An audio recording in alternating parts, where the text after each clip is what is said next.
Cali, Colombia, allá está haciendo frío, aquí no. A toda la gente es beautiful de Canadá. You people, I love you forever. And you're from Colombia. Hey, bye bye.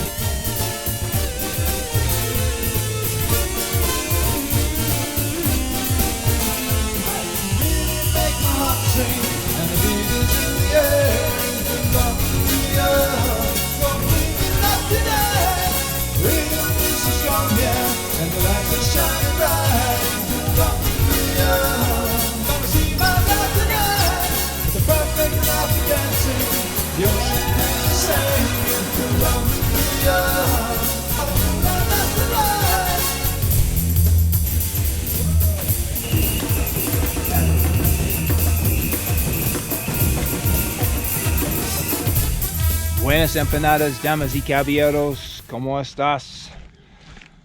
Today is another adventure and the last adventure here in El Penon. Today I'm going with my new guide, El Guía Nuevo. ¿Cómo se llama? Jonathan. He's taking me to la Cueva del Oro. ¿Correcto? Sí, correcto. And depending who you ask, this might be actually the nicest cave of all the caves I've been to. Show you some of the beautiful scenery here. The mist rolling in is often the case. So, as per usual, it's going to be pretty dark in the cave, so it's hard to get good footage, but do my best with the lights we have.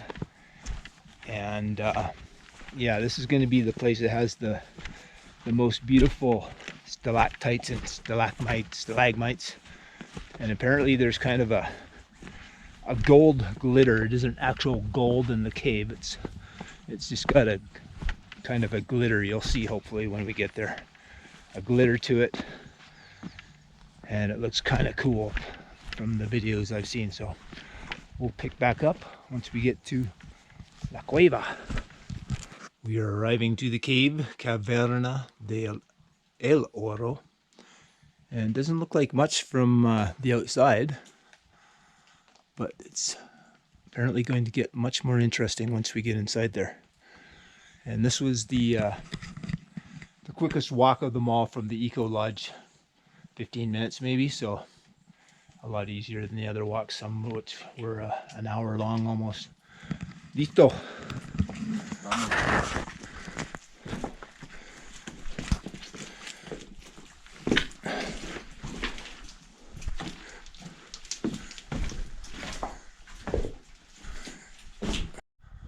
Alright, I'm going to do my best to shine the light on some of these formations here so you can see a little bit, hopefully.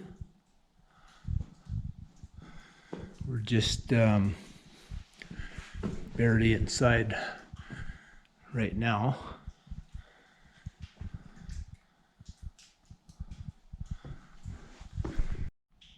But yeah, so far it's looking pretty cool.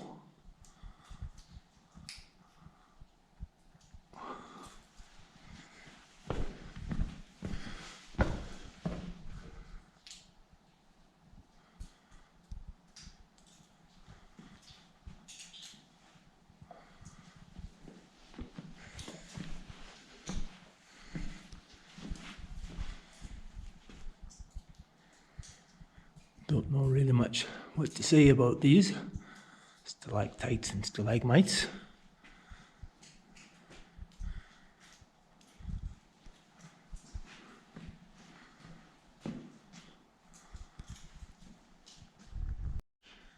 Kind of unique, diferente.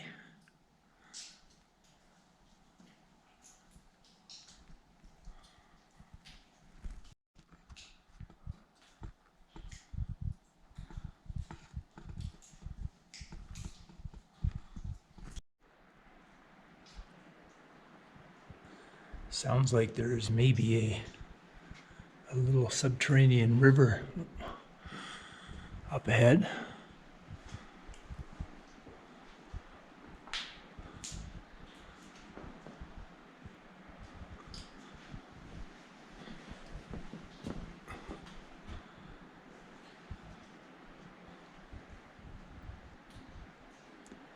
Definitely need a brighter light that has a wider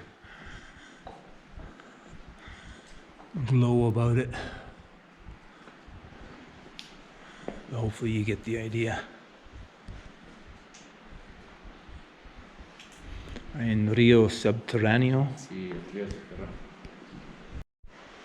Well, here's a pool of water, but again, you can't really see much, but just have to take my word for it. He's just saying that this cave to the left goes for 2 kilometers, and we're going to the right. So here we have a little tiny creek, I guess we'll call it, like a mini Las Gachas. Hopefully you can see that a little bit.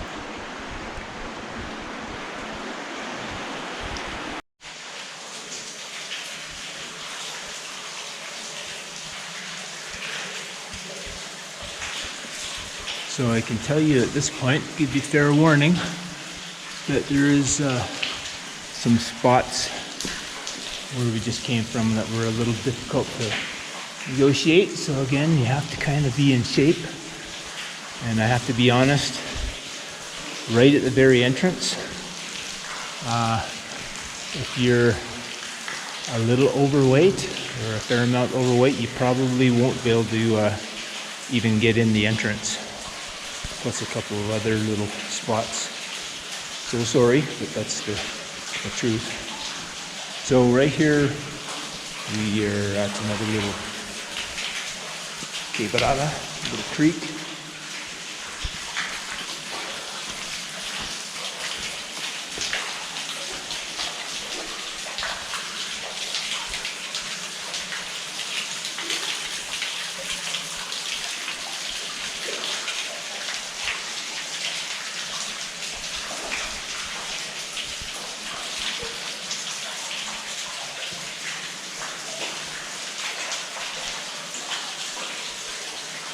That's the stalactites.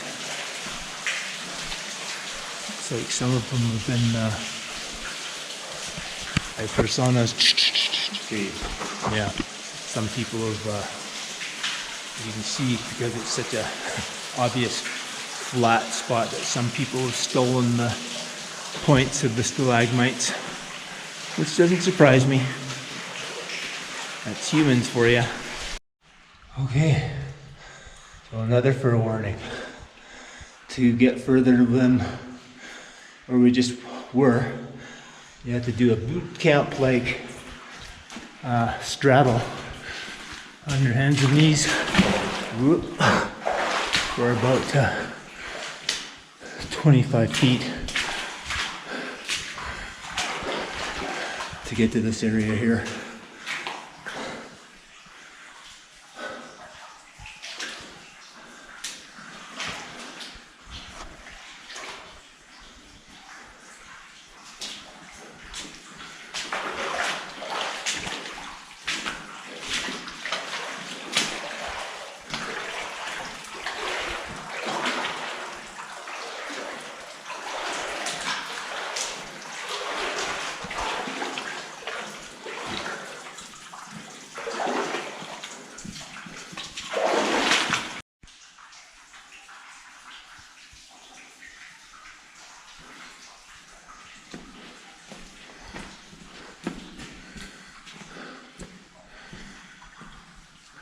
So again, we have a little river running all along here.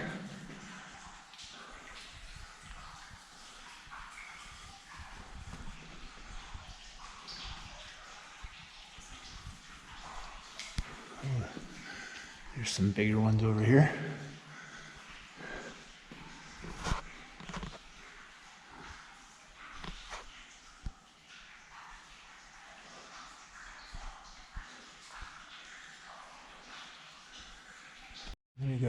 Then we have a really big column here. That's quite beautiful.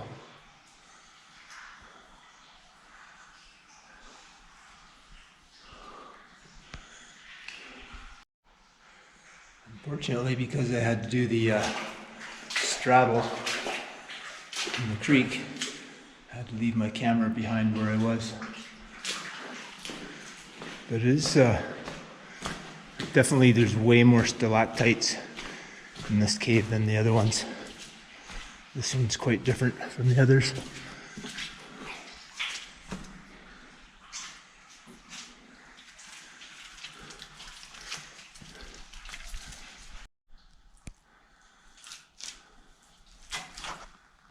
These are very, very delicate, muy delicado.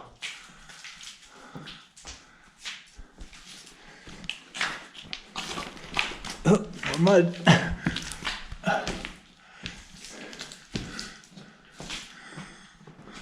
Oh yeah, muy hermosa.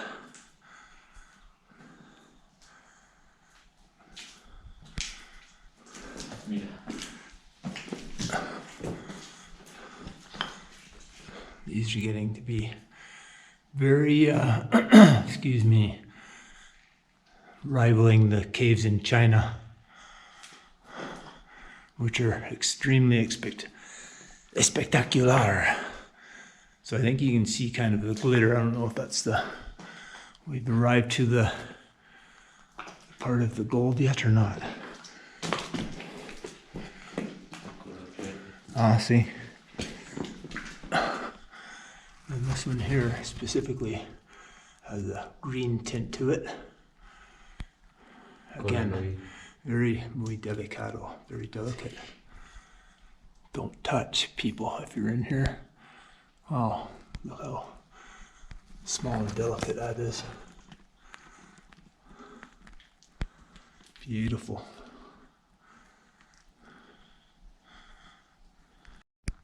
Trying to show you the most unique formations here.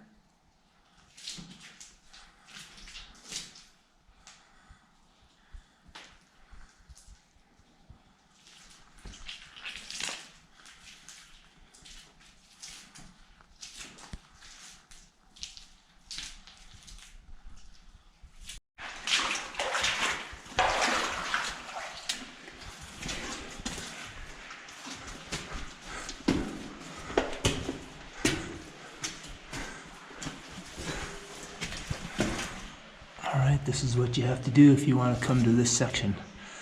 You have to get down your hands and knees. Alright, we're on our way out now. The guide was kind enough to go get my camera for me for that last section, but I had major problems with fogging of the lens. And didn't matter how many times I cleaned it, it just kept fogging up right away, so photos aren't going to turn out, I don't think, but hopefully the video will. I didn't notice these earlier. Outcrops look like shark fins.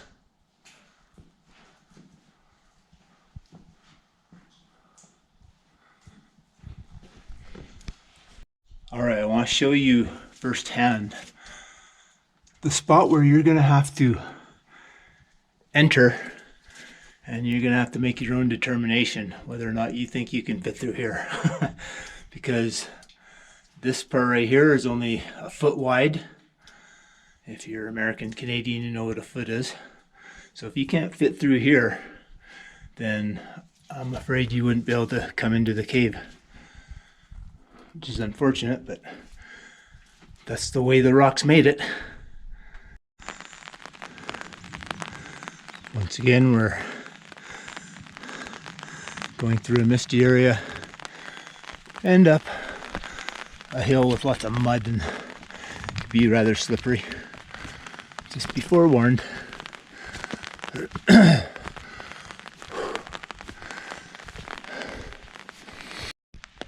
Just 2 or 3 minutes later, look how fast the fog is rolled in.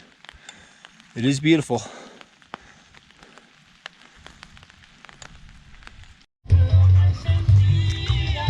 Here is yet again proof that you can be out in the boonies in the middle of nowhere in Colombia and there will still be loud, loud music. I guess what the philosophy is, if the stereo goes to 10, there must be a reason for it, so you have to turn it up to 10.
I just paid the bill and just getting ready for the bus in probably another hour.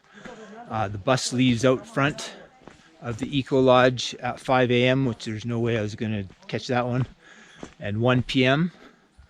And I'm not sure if there's one after that or not. So that bus goes to Barbosa. I think it's going to stop in Velez. Hopefully, that's where I'm going to probably stay tonight. Anyway, I want to give you my honest evaluation of my experience here at Bosque de Pandora, and give you my tips. First of all, it is chilly here. It can get very chilly. If the sun's out full force, I'm going to need to find some cover here because it's starting to sprinkle again. Yeah, you need to, as you can see, I'm not even really that warm wearing this right now. It's not a thick down jacket, but you need to bring A, some warm clothes. B, it's cool here fairly often. And so you need to bring, if you're going to come here for 3 days, you need to bring 3, either be prepared to wear your wet clothes over and over because they won't dry out unless you luck out and have a sunny day. And so yeah, bring lots of clothes. Let's see what else. Well, let's get to the bill, la cuenta. It cost me 715,000 Colombian pesos, which of course sounds like a huge number, but it's pretty reasonable. I think it works out to approximately 250, 260 Canadian dollars. And so I'm not going to give you the full breakdown because every excursion that you take has an amount associated with it, okay? And they're all very reasonable, but this included everything. This is 3 nights in the Ecolodge. If you watch one of the videos, that was 70,000 per night just on its own. Now, my thoughts on that, again, I'm just being honest. I've stayed in a lot of places in Colombia for less than 70,000, and that was including breakfast. But take Casa del Aire in Zetaquira, Boyaca, for instance. I paid something, well, let's see, what was it? I don't even think it's 60,000 including breakfast, and it was a really nice private room, private bathroom, amazing view, amazing breakfast, etc., for less than what I paid here. You will see the room I was in one of the videos. It's very rustic. It's kind of, you know, very as basic as it gets, to be quite honest. So, but I understand, I mean, you build an Ecolodge and all that's associated with it. I mean, you have to make that money back. So it's a fair enough price. 70,000 is approximately $20. Yeah, $20 Canadian per night, 15 US thereabouts. So it's not like it's an unreasonable price, but just again, comparing with other places I've stayed, everywhere I've stayed has been under 70,000, and they're nicer rooms, but that's all fair enough. I'm not gonna complain about that. The food was good. That included the breakfast was with the room for the 70, as I said, and then you get lunch for 20,000 per day. That's like $6 Canadian and a bit. And dinner was actually less, 15,000. That's less than $5. And they were really nice about bringing coffee, which I don't really drink, or agua de panela or chocolate, things like that in between. So that was all, fair prices. All the prices were fair.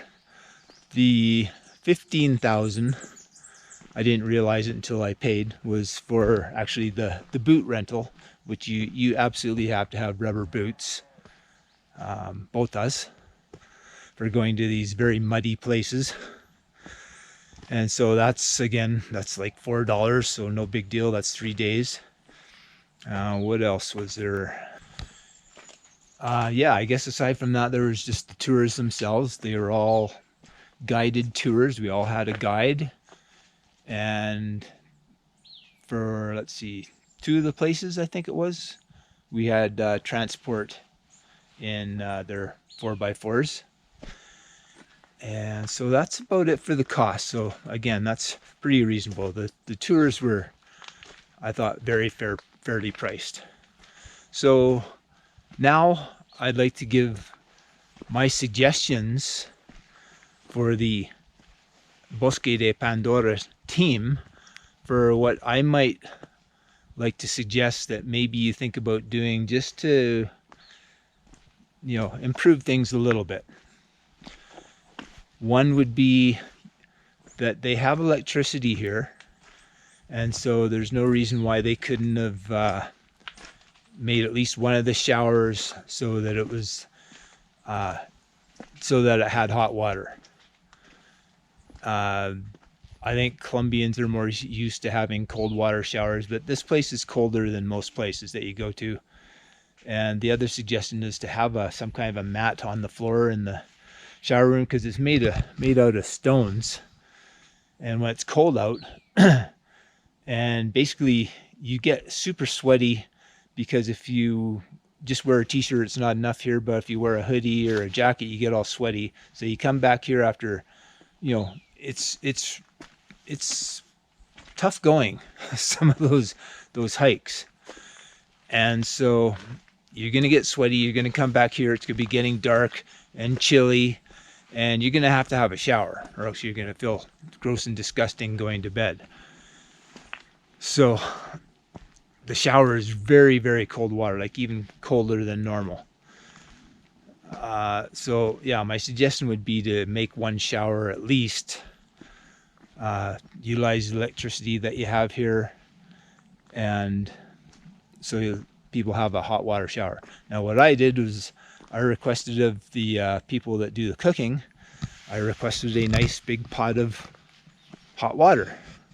And so after having a freezing cold shower the first night, I started requesting the hot pot of water, and they were very accommodating, and so that was much, much better. So I mixed the hot water with the cold water. It was just the perfect temperature, dump it over my head and, soap up and all that stuff. So that worked out good. So there's a way around that, but they probably don't want to, if there's 12 people here, they don't want to probably boil up 12 pots of water. So yeah, my suggestion would be to put in hot water.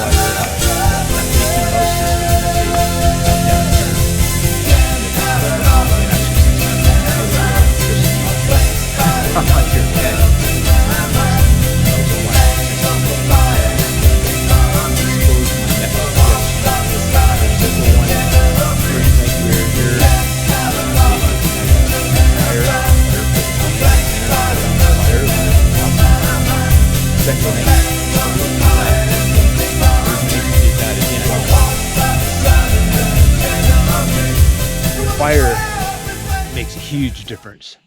The fire is very pleasant to sit and to warm up after, feeling gross and disgusting. And as it's getting colder, you can hang out by the fire for at least a good hour. So my suggestion, if it's possible, feasible, is to have the fire every night, because that really it lifts the spirits a little bit after you've had a boot camp like day where you've slogged up and down hills and then down into slippery caves, and all your clothes are muddy and wet and you feel kind of worn out. The fire just kind of rejuvenates a little bit as you're eating dinner. So that would be nice as well. I think this whole area, well, I should say the Ecolodge and the trails, I think it's all a work in progress. I don't think this has been going for that terribly long. And so I slowly but surely I think they're trying to make better steps in the Bosque de Pandora, the Pandora Forest, and the other places. But it's going to take them a while, because again, it's just a small team, and it'd be very costly to build these really nice walkways through the forest instead of having to walk through 6 inches of mud at times. But you know, I'm sure they're going to try and improve the trails. But again, you need to really know that you need to be in decent physical shape to do all these walks up and down to the caves, etc. And it is higher altitude here, so you're going to be sucking wind doing those things if you're not in a little half decent shape. I think I'll leave it at that and just sum it up, say definitely come here if you're in shape enough. I came from Barbosa. I stayed the night in Vélez because there wasn't another bus to El Penon. And so, yeah, you're going to probably have to go to Barbosa first to get to El Penon. And then to the Ecolodge is another 5 kilometers. So it's out in the middle of nowhere. There's no, oh, one important thing I should tell you. There is no Wi-Fi here, okay? And for the most part, there's only a couple little spots here and there where people are getting a signal for their cell phones. So even if you have data, you might not be able to communicate with the outside world, which is totally fine by me. I don't mind that at all. But I think that's about it. Overall, yeah, I recommend coming here for sure. This is a beautiful, unique spot here in Colombia. And so I hope that you enjoyed the videos. I guess there's going to be 3 of them, or maybe, no, 4 videos of this area. So if you did enjoy the videos, please consider giving it a thumbs up and subscribing, because it helps inspire me to do more videos. So even if you liked it this much, give it a thumbs up, okay? Thanks. So remember, there's no you in Colombia, but hopefully you can come and visit this beautiful country someday. Thanks for watching, and until next time, hasta los tacos. Ciao.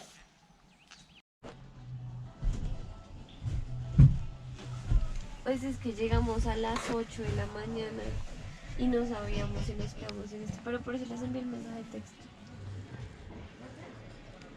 Digo, también en otro viaje me explicaron, y entonces así, pero el carro anda porque vienen otras hojas, ¿sabes? Estos vienen varias hojas. En cambio eso así, ahí sí ni modo.